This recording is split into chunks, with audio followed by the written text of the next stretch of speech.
احباب گرامی، قرآن کریم کی 5 صورتوں میں سے ایک صورت سورہ سبا، جس کی ابتدا الحمدللہ کے ساتھ ہوتی ہے۔ رب کائنات نے ابتدا میں اپنا تعارف کروایا ہے اور دعویٰ یہ کیا ہے کہ ساری تعریفیں اسی کے لیے ہیں، ستائش کے قابل اگر کوئی ہے تو ایک اللہ ہے،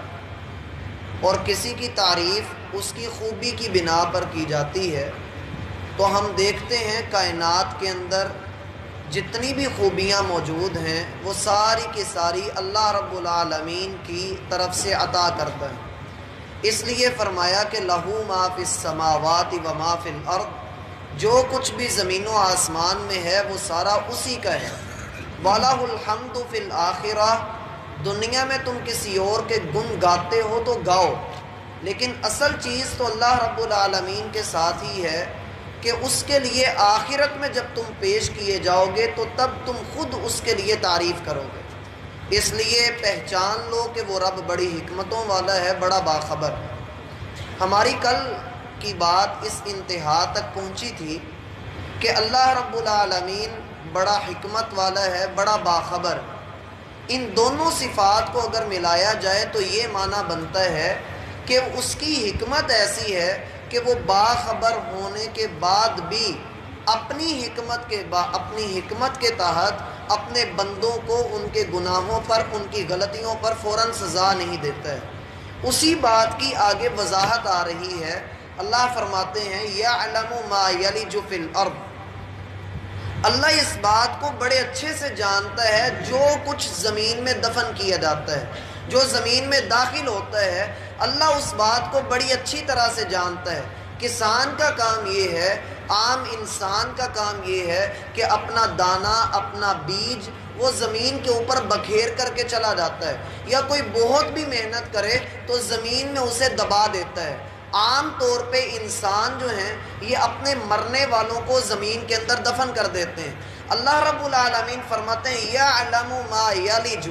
اللہ اس بات کو بخوبی جانتا ہے کہ زمین کے اندر تم نے کیا دفن کیا ہے۔ تمہارا کام تھا دفن کرنا، اگلے معاملات تم اس کو نہیں جانتے ہو کہ ایک دانہ جب زمین کے اندر دفن ہوتا ہے اس کو کس کس گیس کی، کس کس کیمیکل کی، کس کس کیمیائی مادے کی ضرورت ہوتی ہے، وہ اللہ اس تک پہنچاتا ہے۔ پھر اس دانے کے اندر سے جڑوں کا مضبوط زمین کے اندر کرنا، اور پھر زمین کو پھاڑ کر اس دانے کا باہر نکلنا، اور تمہاری تمنا اور خواہش کے عین مطابق جو دانہ تم نے زمین میں دفن کیا ہوتا ہے بعینی ہی اللہ اس کے جیسے کتنے ہی دانے تمہیں عطا کر دیتا ہے۔ تو پتہ تمہیں یہ لگ جانا چاہیے کہ جو رب اتنے گہرے اندھیروں کے اندر چھپے ہوئے دانے کو بھی جانتا ہے اور پھر اسے باہر نکال کر تمہیں کتنے فائدے دے سکتا ہے، تمہیں یہ بات سمجھ لینی چاہیے کہ جو رب تمہیں زمین کے اندر دفن کرنے کا حکم دیتا ہے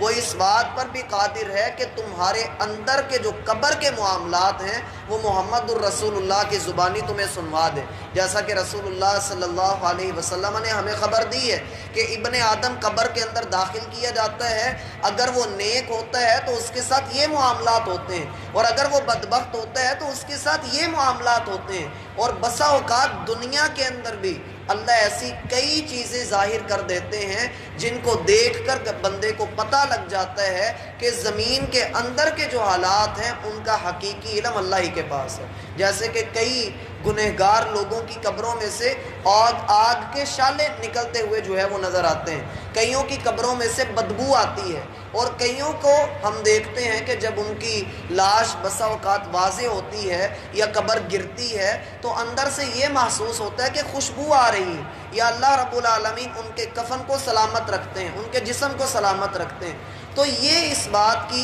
بہت بڑی واضح دلیل ہے کہ اللہ رب العالمین اس بات کو بخوبی جانتا ہے کہ زمین کے اندر کیا ہے، اندھیروں کے اندر کیا ہے۔ انسان اتنا لاچار اور اتنا بے بس ہے کہ یہ اپنی آنکھ بند کر لے، یہ ہلکا سا پردہ اس کی آنکھ کے اوپر آ جائے تو یہ اس کے پار نہیں دیکھ سکتا ہے، اور پھر انسان کسی اور کے در پہ جا کے یہ کہے کہ فلاں بزرگ کا سایہ میرے اوپر ہے، ان کی نظر کرم میرے اوپر ہے، ان کا فیضان میرے اوپر برس رہا ہے۔ تو انسان کو یہ بات سمجھ لینی چاہیے کہ انسان جب سو رہا ہو یا ویسے اس نے جاگتے میں بھی اپنی آنکھ بند کی ہوئی ہو، یہ کچھ دیکھ نہیں سکتا ہے۔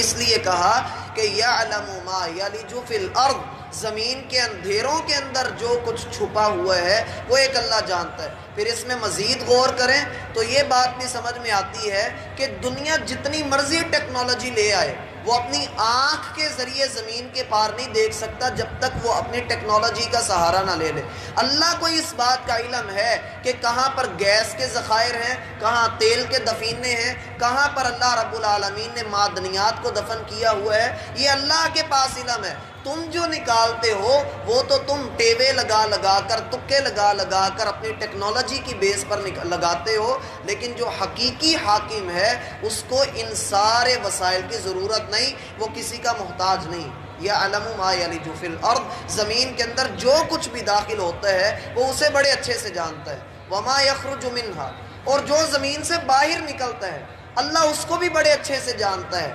زمین سے باہر نکلنے کی بھی کئی ایک مثالیں ہیں، مثلا زمین سے پودے نکلتے ہیں، انسان جو بیج ڈالتا ہے وہی پودا اس کا باہر نکلتا ہے۔ پھر زمین کی کئی قسمیں ہیں، آپ صحرا کے اندر دانہ ڈال دیجئے وہ کچھ بھی نہیں لے کر آئے گا، آپ پانی کے اندر دانہ پھینک دیں وہ کچھ بھی نہیں کرے گا، پتھر کے اوپر پھینک دیں وہ کچھ بھی نہیں کرے گا۔ اس کے لیے پہلے ہل چلانا پڑے گا، پہلے محنت کرنا پڑے گی، زمین کو اس قابل بنانا پڑے گا کہ یہ میرے دانے کو اپنے سینے میں چھپا کر پھر اس کی رویدگی کو، اس کی غذا کو پورا کرے، اور پھر اس کی نشو و نما پودے کی صورت میں ہو تاکہ کل کو یہ میرا رزق بن سکے۔ وما یخرج منہا، اللہ رب العالمین اس دانے کو زمین کے اندر جب ڈال دیا جاتا ہے اللہ اس کو جانتا ہے کہ وہ کہاں پر پڑا ہوا ہے، اور پھر وہاں سے اس کا نکلنا اور اس کے ایک ایک دانے کی تعداد کا علم ہونا، اور کس انداز میں اس کا نکلنا ہے، کس رنگ میں اس کا نکلنا ہے، کس خوشبو میں اس کا نکلنا ہے، یہ اللہ کو علم،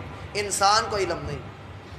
پھر اللہ فرماتے ہیں وما یخرج منہا کی ایک مثال یہ بھی لی جا سکتی ہے کہ انسان جو اس مٹی کے اندر دفن کر دیا جاتا ہے، اس کا جسم تو ختم ہو جاتا ہے، لیکن وہ اللہ ہی ہے کہ جو ایک بے جان دانے کو زمین میں دفن کر کے اس سے 700 دانے باہر نکال سکتا ہے۔ وہ اس بات پر بھی قادر ہے کہ حضرت انسان اگر ذرہ ذرہ ہو جائے، زمین کے اندر مٹی ہو کر مل جائے، تب بھی اللہ اس بات پر قادر ہے کہ اللہ زمین کو حکم دے اور پورا انسان صحیح سلامت اللہ کے سامنے پیش کر دیا جائے۔ وما یخرج منہا، اللہ کو پتہ ہے کہ کس وقت کیسے کس کو نکالنا ہے۔ وما ینزل من السماء، اور اللہ اس بات کو بھی جانتا ہے کہ آسمان سے کیا نازل ہو رہا ہے، آسمان سے روشنی بھی آ رہی ہے، پانی بھی آ رہا ہے، اور انسان کی ہدایت کا سامان بھی آ رہا ہے۔ اللہ جانتا ہے کہ کیا کیا آسمان سے نازل ہو رہا ہے۔ کیا تمہارے اندر اتنی قوت تھی کہ تم آسمان تک پہنچ سکتے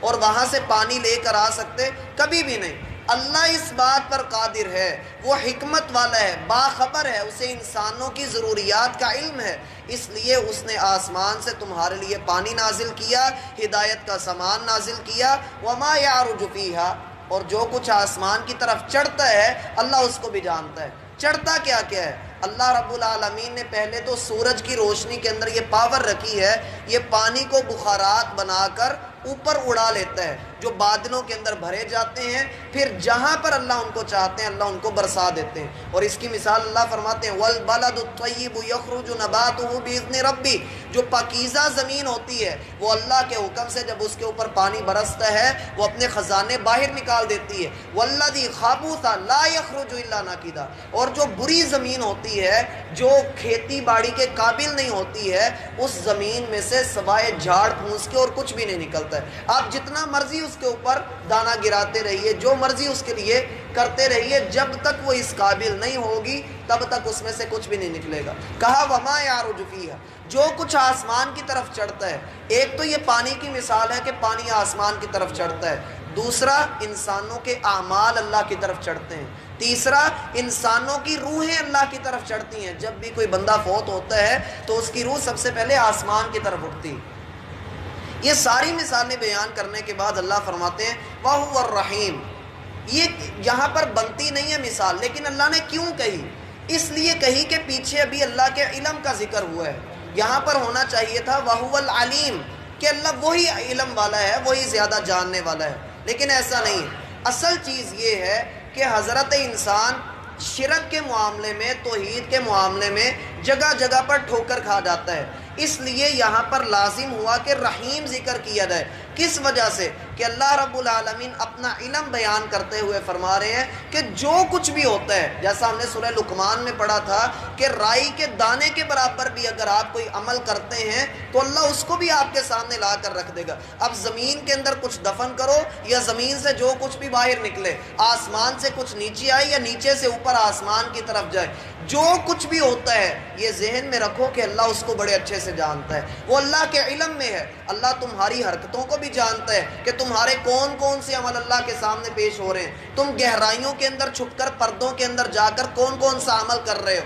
تمہارے کیا کیا معاملات ہیں، اللہ اس بات کو بڑے اچھے سے جانتا ہے۔ لیکن یہ اس کی صفت رحمت ہے کہ وہ سب کچھ جاننے کے بعد بھی تمہیں مہلت دیے ہوئے ہے، وہ تمہیں معافی کا دروازہ کھول کر تمہارے لیے ہے کہ تم اپنا دروازہ کھلا دیکھو تو فوراً اس کی رحمت کے سائے کے اندر آ جاؤ۔ اس لیے اللہ فرماتے ہیں سورہ فاطر کی آخری آیت میں کہ اگر اللہ رب العالمین ہر انسان کو، ہر جاندار کو اس کے گناہ کی پاداش میں پکڑ لے، فوراً پکڑ لے، تو پھر زمین کے اوپر کوئی بھی زندہ باقی نہ رہے۔